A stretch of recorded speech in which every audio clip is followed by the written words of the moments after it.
campaign trail and back on the mic, Wesley Hunt continues the fight. Along with his brother Rendon, they chronicle their family experience from slavery to West Point and beyond. Tackling the difficult topics facing our nation, they're on a mission to save the American dream.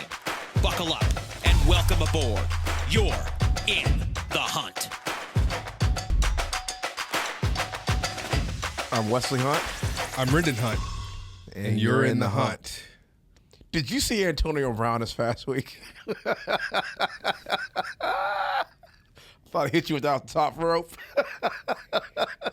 Yeah. Did you see this grown man throw a temper tantrum on the sideline by removing his pads, throwing his gloves up to the stands, taking his shirt off, chucking the deuces, and leaving the game in the middle? I've never seen anything like that in my entire life. And by the way, at this point, I don't care why he did it.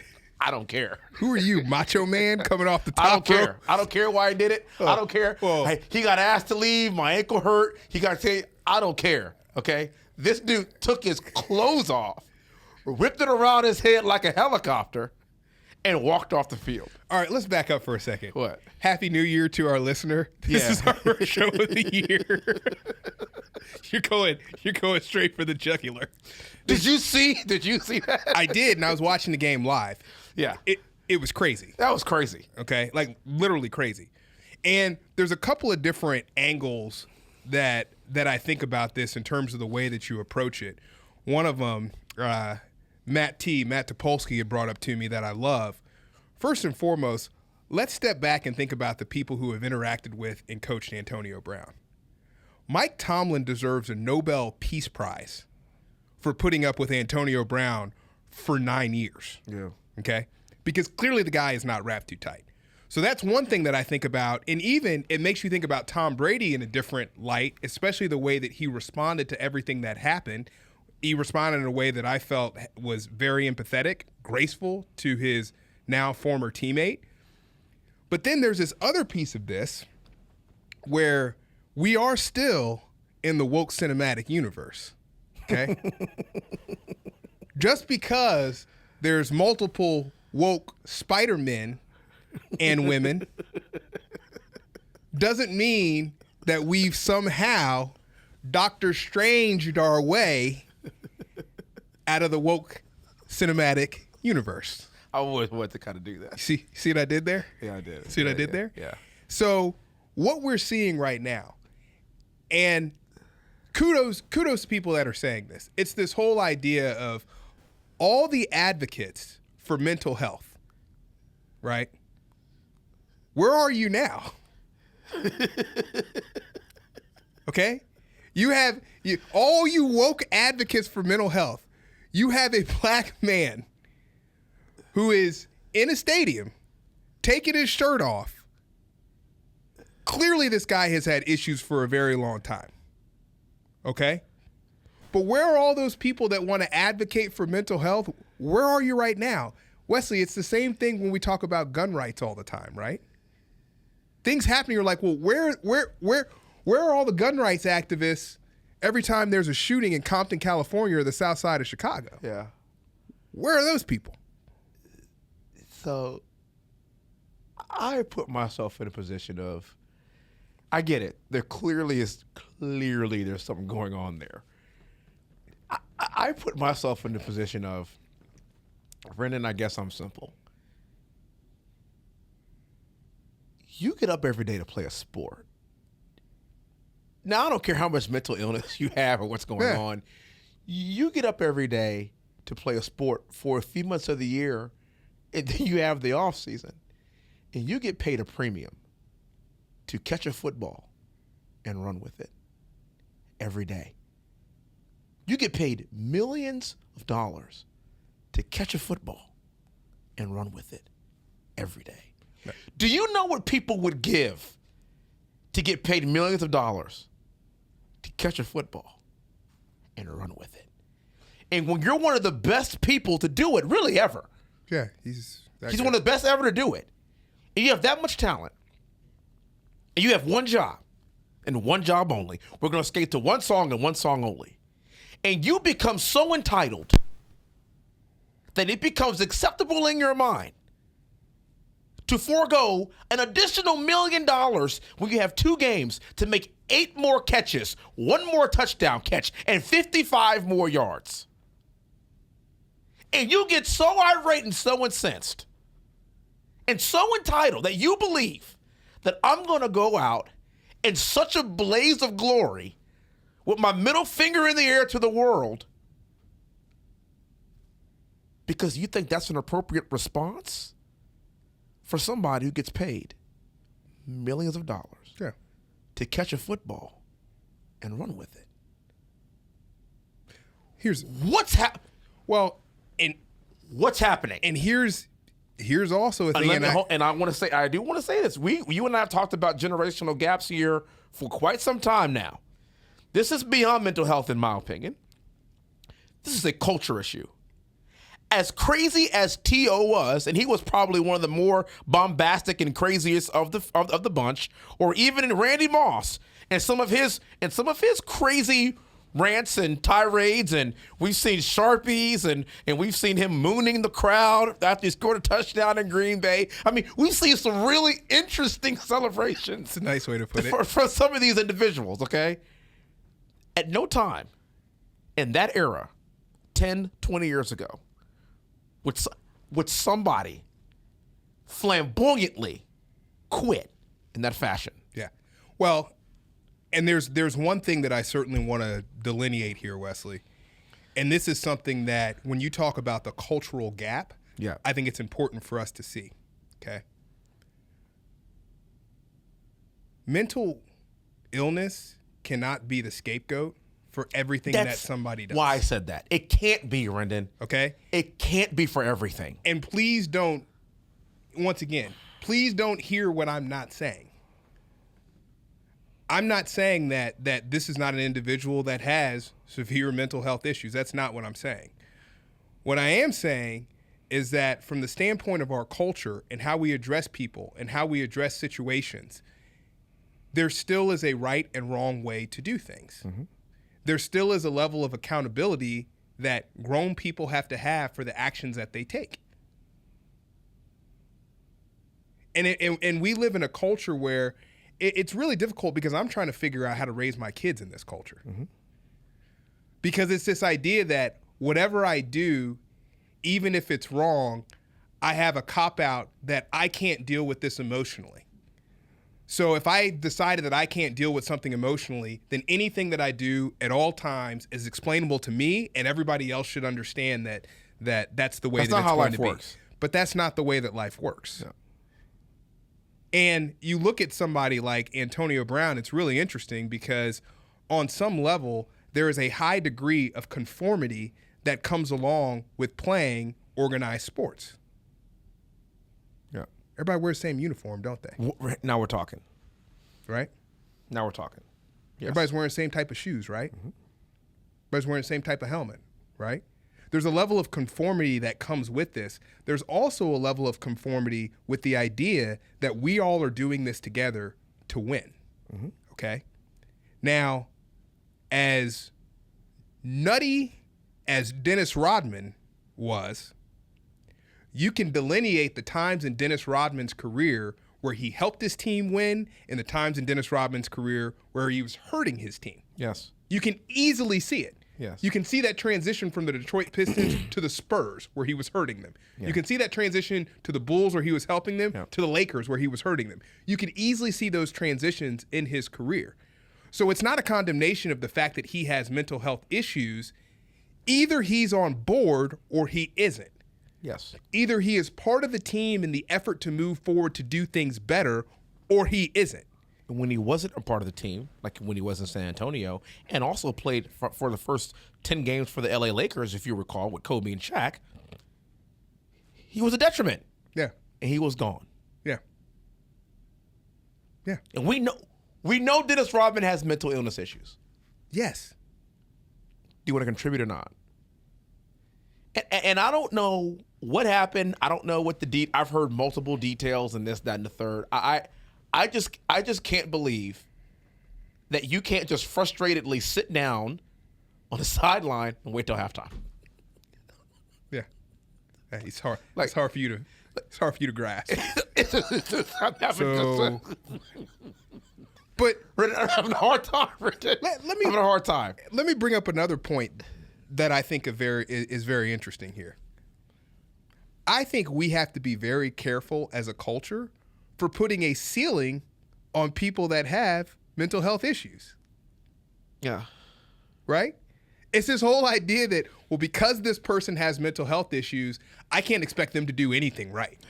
That's ridiculous. Like that's the ceiling that we're putting on That's people. ridiculous. Yeah. That really is. Well, he has mental health issues. So- that's this asterisk for, well, he's going to screw this all up. Yeah. At what point in our society, there are a lot of people that have mental health issues who are some of the highest contributing people in the history of our society. Yeah. So at what point do we think about this from a perspective of accountability as well? And at what point do we think about this from the perspective of revisiting what we feel is quote unquote handicapped? Yeah.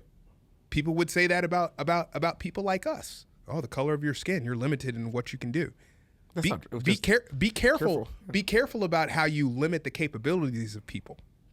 Yeah. And once again, this doesn't come from me. This comes from the woke cinematic universe, man. Mm-hmm. It's not us. Well, speaking of the woke cinematic universe, do you see what Secretary Blinken did this week?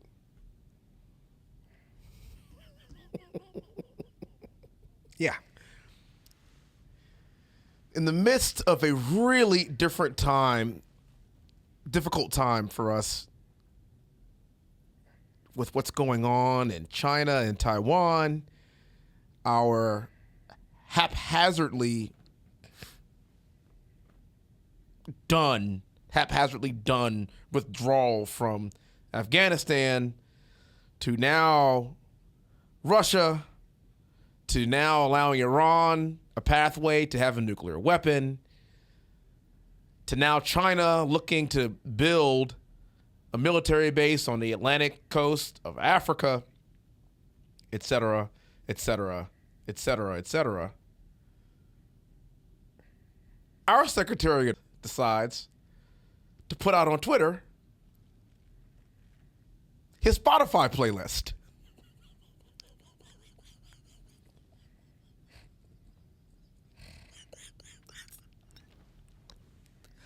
Eight times. This is what we're doing. All the things that are going on in the world today, how tone deaf are you to think that we give a rat's ass about your Spotify playlist for your band? So when we talk like this, I think there are some people that might say, well, you're a Republican, so you're just being hard on Democrats. Or that's not fair because his rationale was we're trying to bring people together through music. Bruh. Did you say Abe Lincoln? Bruh. No, I said hey Blinken. Hey, Blinken. Hey, Blinken. Speaking of Blinken, do you gentlemen mind if I share just a few of the songs from this playlist? Oh, sure. How about this hit from Bruno Mars, Leave the Door Open, like they did in Afghanistan? Or perhaps Diana Ross's Thank You. My personal favorite is State of Grace from Taylor Swift. So this reminds me. Tay-Tay's all right. This reminds me of Alessandra Ocasio-Cortez. I was going to get on her. You must have read my mind. She was next on my list. Yeah. This kind of reminds me of her from the standpoint of doubling down on pop culture and trying to be cool while not doing the job that you're supposed to be doing. It's just not acceptable. Okay? Yeah. And when you have an individual who has talked more trash about the state of Florida and Governor DeSantis and Republican leadership you have a person that has talked more trash than anybody Wants to else. implement vaccine mandates at the federal level. Implement vaccine mandates. Mask mandates. The person who's talked the most about this then goes off for vacation to Florida and is gallivanting around maskless, which I don't have a problem with. Of course we don't. But very similar to the Met Ball, don't tell everybody else that they can't do it, only to be able to afford the luxuries to go do it yourself. Exactly. And then to have the gall to do that, and when you're asked questions about it and asked questions about the hypocrisy, to make it seem like somebody's belittling you or is talking to you in a sexist way, because that's where every conversation has to go. Not this idea of accountability for what you're doing, or not this novel idea that now we're seeing on MSNBC and everywhere else with Chris Hayes coming up with this novel idea of we shouldn't shut down the economy again because we're in a position now where we can fight this and we have vaccines and it's not as contagious as we would think. And this is like the flu. It's like, Chris Hayes, dude, people have been saying this for 2 years. Yeah. We've been saying this for a while. Yeah. This is not worth shutting down the economy for, certainly not again. Especially right now. Alec Baldwin has killed more people than Omicron. Too soon. It is? Yeah. Yeah. Yeah, we'll keep it. We're going to keep it. The point, we've been saying this for a very long time, and this hypocrisy, it's crazy. It goes back to Nancy Pelosi. You got to shut down California. You can't go to salons. And what does she do? She's secretly getting her hair done without a mask on. Yeah. It's so ridiculous to think that it's rules for thee, not for me. Yes. And by the way, you're right, Renan. AOC has no business being in Florida. After all the big boy trash, big girl trash, she's been talking for the past 2 years about Florida. And then when spotted out with her boyfriend, having a nice cappuccino outside, which by the way, look, I don't want you to cut a hole in your mask so you can drink out of your cappuccino. I'm fine with you taking your mask off, okay? Yes. These are your rules, not mine. Then you say conservative men just want to sleep with me. And so they're frustrated. Thanks. The thing that really bothers me about that is nobody is making it a sexual thing. Nobody is even talking about that. Nobody was. And then all of a sudden, you're going to come into an environment and hypersexualize something that has nothing to do with sex. It's ridiculous. Once again, that's very irresponsible. It is. It is. And it's very tone deaf to me. It is. And it's very unnecessary to me. Like, why would that? And honestly, it's kind of one of these things, I certainly have a sense of humor. And I think a lot of off-color things are very funny, right? To me, I just don't think that that's very funny. I don't think it's funny at all. It's not funny. I really don't. It's not funny at all. I just don't. This reminds me of the movie Knocked Up, right? My roommate, Mike Wentz. Big ups to Mike. My roommate, Mike, really liked the movie Knocked Up, right? I could never see the movie as funny. I just didn't have the ability to. The premise of it. Because the premise for me was not funny. Like, the idea that some loser can score this girl that he had otherwise would not have been able to land, and she gets pregnant on a one. That's not funny to me. Like, that funny. Premise, I don't care what kind of jokes you pepper around that. The idea to me is not funny. It's not funny.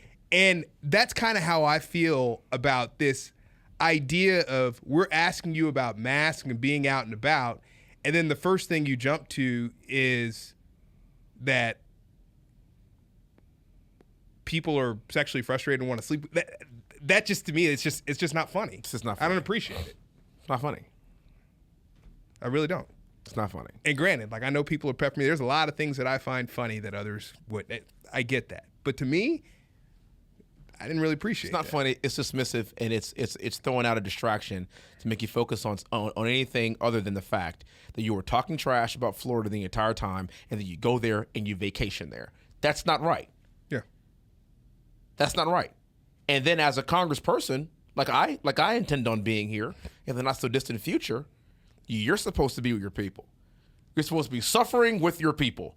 That's it. You're supposed to be in your district, not going out, sitting up in your apartment like everybody else in your district, because you're telling them that they can't work and they can't go out and they need vaccine mandates they need vaccine cards to get into restaurants and to work and do it. You need to be with them because that's who you represent.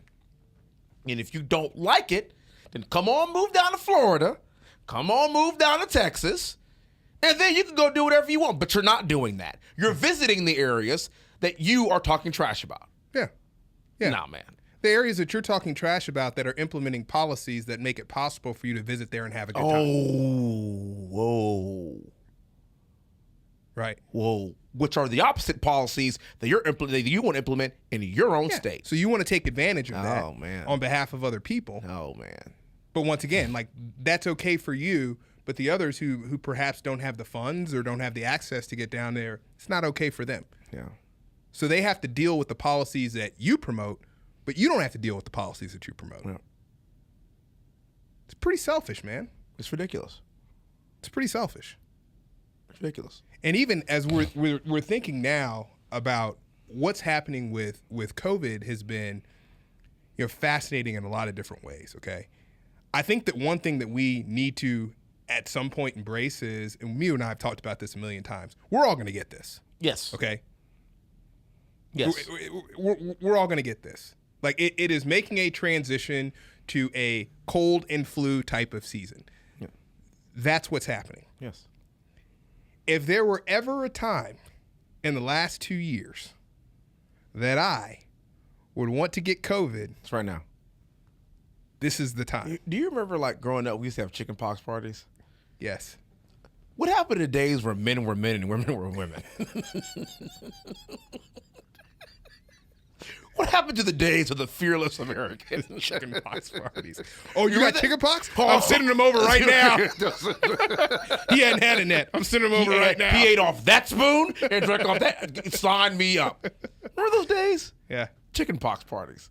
Let's knock this whole thing. Let's get this over with. Yeah. Especially at this point. Your point's well taken. But here's also what's interesting about COVID right now. This is something that I've been messaging on for the past week. If you recall, candidate Biden was talking about how I'm going to end this virus. Do your Biden. Do your Biden. No. Come on, man. I Pretty good. Come on, man. You did the other day. Come on, man. We're going to take you out of the virus. I'm not doing my. We're going to beat this. Take down the virus. I'm not doing. So, and let me tell you why. I'm not gonna. This is bad. You know right? what? It's because of Allen, isn't it? I'm because of Kolodny. Okay, he's right, and I'm sorry for that. It's just funny. But how crazy? Because Allen is it? Yeah, that's part.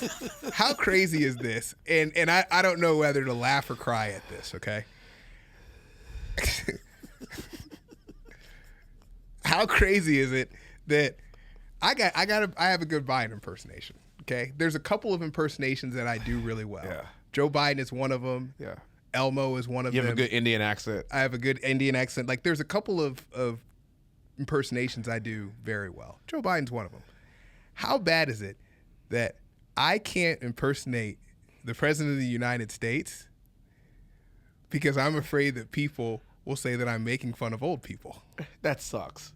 How bad is that? That sucks. How bad is that? Man, we gotta change. We need to go back to the days where men were men and women were women, and we weren't all sensitive. Like how bad is that?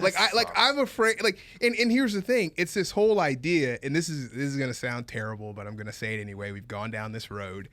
There's a piece of this where it's like, oh my gosh, this individual slurs his speech and sounds incoherent. So you're making fun of him because he slurs his speech and sounds incoherent. And I'm like, but he's our president. You know what I mean? It's like it's like watching.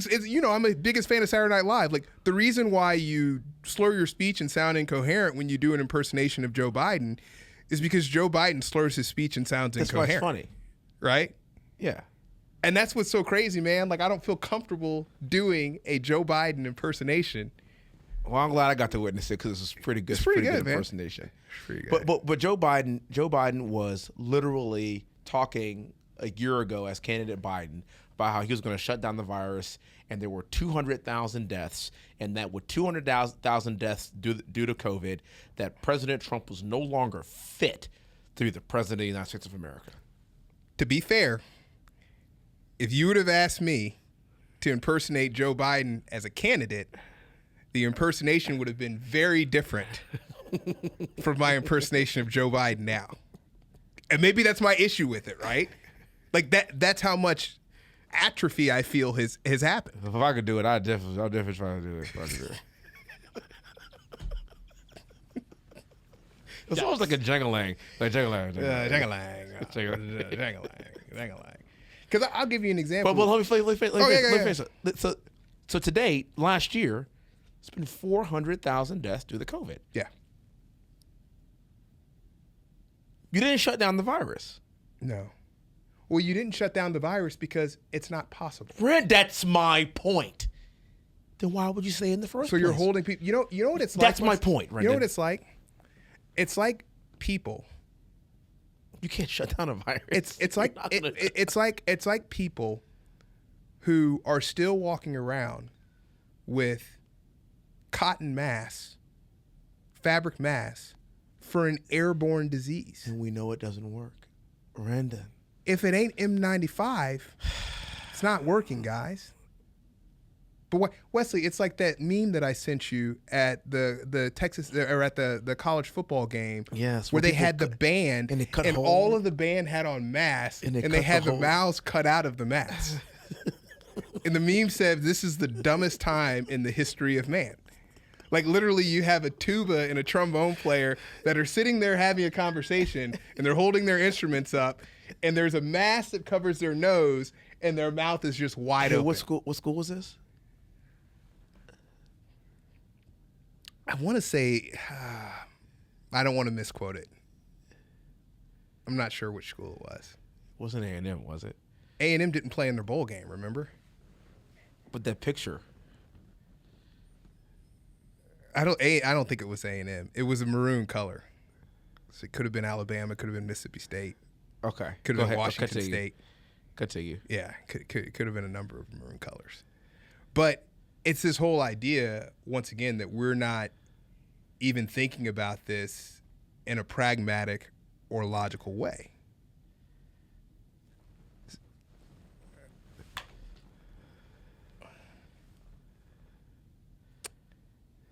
Yeah, it's Texas A&M.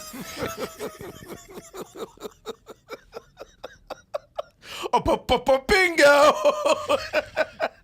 Now, look, I love my Aggies, okay? I love my Aggies, but yeah, it's hard. This is prime for a good Aggie joke. That one's hard to get around.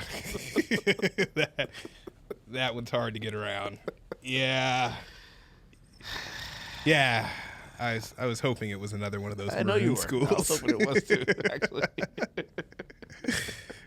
But even and once again, I think that one of the words that always comes up is this idea of virtue signaling and masking and double masking, when once again you're listening to the CDC. Part of this is a leadership piece, because I'm tired of the CDC continuing to put out different guidance week to week.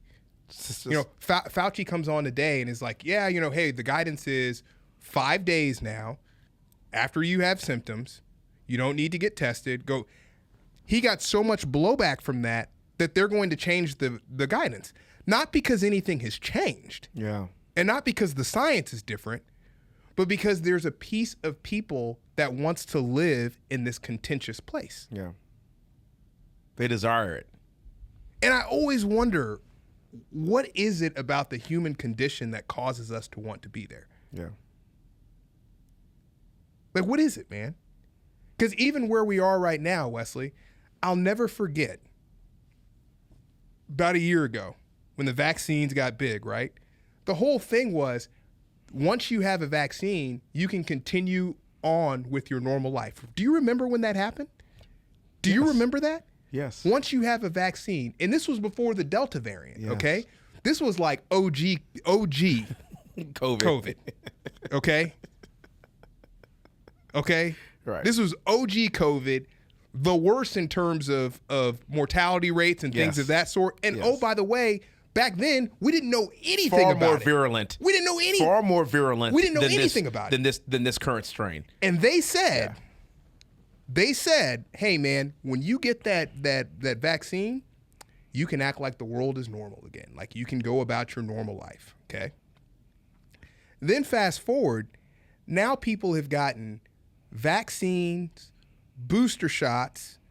We have a new strand that's 40 times as contagious as the Delta variant. Many more times that than the original OG COVID. But although it's 40 times as It's like the Ice Cube, like the original strain, Yes. like the Ice Cube. Yes. Like the Ice Cube of COVID. this is the NWA of COVID. The NWA of COVID. Okay. So you have now a strand that's so much more contagious, OG of COVID. but this The is original gangster dog. but it's so much less lethal. yes. Okay. So now we've made a transition to a virus that is way more manageable, and we have therapeutics, and people are vaccinated. Do you know what they say, Wesley? They say this virus, the getting Omicron and not being vaccinated is equivalent to getting Delta and being vaccinated from the standpoint of how it affects your body. Yeah. Mortality rates and things of that sort. Yeah. And once again, I hear all of this. So I why say- aren't we applauding that? What are we doing? Why aren't we applauding that, right? Why are we using this to say we got here because the vaccine was effective? Yeah. It's like the messaging here is like really off. And I do believe the vaccine was effective, actually. Absolutely. But that's how we got here this fast. I'm not arguing with that point. Yeah. So why are we fighting this? Yeah. Like, why do we want to prolong tyranny? So Matt just sent me something that's actually really good. It's just the fastest growing states in the United States are who? Probably California, New York. Fastest growing. Oh, fastest growing? Texas and Florida. Well, I thought you meant fastest COVID numbers. What's the fastest shrinking states? California and New York. Bingo. Yeah. Shocking. But once again, there's also this. But you know why this is happening, though, right? Yeah. People aren't stupid. They aren't stupid. They're like, this is ridiculous that we are continuing to have this conversation. I don't want to have it anymore. No, I just want to go to Panera Bread and get my soup and get my sandwich and walk away. That's all I want to do. Without getting arrested. Without getting arrested because I don't have my vaccine papers. Yeah. All I want is Panera Bread. Can I get my Panera Bread, please? Yeah. No bread bowl for you. That's all I want. Yeah. All I want, Panera Bread. So I'd rather pick up my life and go get Panera Bread in Texas or Florida before I deal with this Panera Bread here in New York. Panera Bread with sashimi on it. It's ridiculous. So here's what gets me too, and this is why I'm sorry. I'm sorry. I really struggle with this more broadly too. It's this idea, and I'd say on the Republican side too, Democratic side, this is for both parties. The idea that we would want people, our country mates, to fail. Okay? It was like DeSantis. It's like you have the woke cinematic universe. I hope Texas and Florida, I hope everybody gets COVID and people die. It's like, why would you want that for people? Why? Do you know what I hope for California and New York? You know what I hope? 2 states in which I've lived in both. Yeah. That I've lived a combined 9.5 years in those 2 states. Yeah. You know what I hope for them? I hope nobody dies of COVID. Do you know why? That sucks if an American. Because I'm kind of a decent person. Yeah. We don't want people to fail. Like, you don't want people to die. And it doesn't matter if I believe with the policies of California I just don't want them or the to policies die. of New York. Yeah. Like, I don't. I hope that on a lot of this stuff that I'm wrong. Yeah, they deserve to die. I hope they burn in hell. Samuel L. Nice. Like, I hope that on a lot of this stuff, I'm wrong. And one of the things that's frustrated me about the left in many of this is how insidious it is. It's, see, these are the numbers, and you're killing people, and people are dying, and blah. They're ridiculous. And you're like, well, A, they're ridiculous. that's not happening. It's like, not. like the data doesn't. It's just not happening. The data that way. of the vaccine mandates and the masks and stuff like that, the ends don't justify the means if you look at the data. Yeah. And then even if you step back away from it, why would you want that for your fellow American, man? And Rendon, I just got done talking today to kids, to elementary school kids at an elementary school in Spring Branch. Spoke to them for 3 hours today. What? Yeah. It was awesome, by the way. How many times did you sing? Kids were great. These kids were great. I'm just a bill sitting on Capitol Hill. It was great. I had a great time doing it. Good.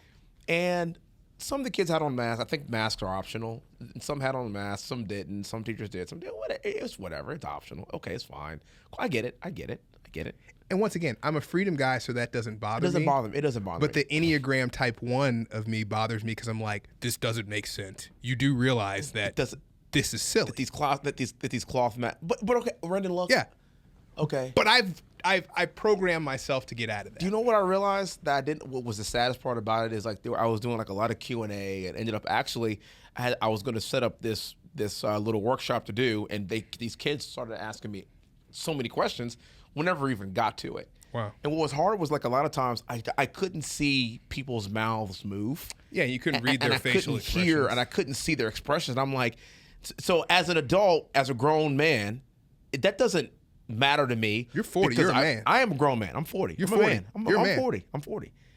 As an adult, it didn't bother me because I've seen facial expressions for my whole life. This is the first time in my life, outside of visiting Korea with the Hanya, that I've ever witnessed mass masking in my life. I haven't seen it. I couldn't imagine spending years of my formative developmental years looking at people and not being able to differentiate facial expressions. You get really good at reading eyes.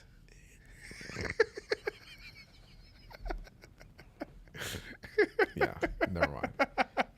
I can see it in your eyes. Yeah, right? Yeah. It's so hard. It's like, so like these kids are going years and years and years with missing what a key element of communication is. What is it? 85% of communication is actually nonverbal. Yeah. Yeah. It's nonverbal. Yeah. It's nonverbal. Yeah. It's actually facial expressions, tone, intonation to a certain extent, but it's not the actual words. So, Wesley, what you're describing here, too, is there's going to be a lot of collateral damage for women. That's what I'm describing to you, Okay. especially when it comes to our children. Developmentally. Developmentally, there's going to be a lot of collateral damage. We see it all the time with parents who allow their kids to just space out on technology. Yeah. And just not interact with other people. See it all the time. And you can have a room full of people, and next time you go to a restaurant, just look around and count how many times you see every single person at the table not interacting with each other, but sitting there on a device. Yeah. Check that out. And there are going to be long-term consequences of not being able to see somebody's face, to understand the way that they're connecting with you, and to be able to read them in that way. There's long-term, just like there's going to be long-term consequences from the perspective of depression from being alone. Yeah. Right? From feeling isolated, from having limited human interaction. Like, there are ramifications of this that cannot be measured by X many people died or X many people are hospitalized. Mm-hmm. This is war, Wesley. Mm-hmm. Okay? We can come back, and just because X amount of people died in Desert Shield and Desert Storm, that doesn't inculcate everything that happened to people. Right. There are other things. There is damage that we will not realize for a full generation. Yeah. Well, and we're not going to see that. And I think we need to be very careful about that. And I think we need to be very careful of going in another year of this. Yeah. Because now you're stringing 3 years together of this foolishness. 3 years? See, to us, that's nothing. To a 3-year-old who just started school? What if you're a 5-year-old and you just got in school last year? You just started kindergarten. These are the years where you learned about this stuff. In the first 3 years that you've been in school, you've been around people with masks. What? And you don't even need it. And it doesn't even work. And once again, there is a cost-benefit analysis to everything in the world. There's a cost-benefit analysis to everything in life, okay? And I get if the ends justify the means. But when we're taking ineffective actions to get to a utopian place that we are not getting to, maybe we need to step back and think about what we're doing and thinking about the ends and the means. Yes. Like, maybe we should rethink this. You know what else has happened, and you've heard me say this about population a number of times. It was finally reported this morning that for the first time in the history of our country, okay, or not the first time, these are the lowest growth rates in population that we've had in the history of our country this past year. The United States grew by 0.1%. Yeah. And when you talk about economic viability, and you talk about the baby boomers and who's going to take on the jobs as they retire, and you talk about us as we get older and the jobs that we're taking in and making sure that the next generation can help us out too, we got a problem. Yeah. And from a policy standpoint, things get really interesting.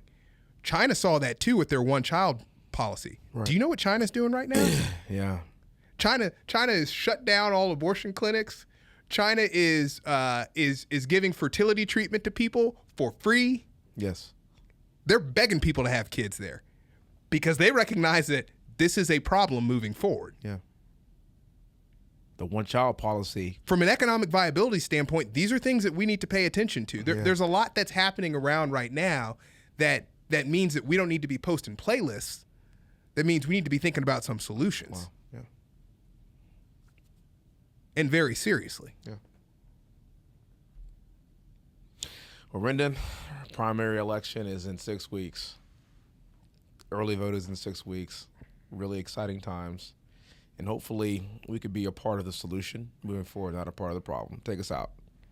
And remember, smiles are contagious, so make someone's day. God bless you. Thank you. God bless you.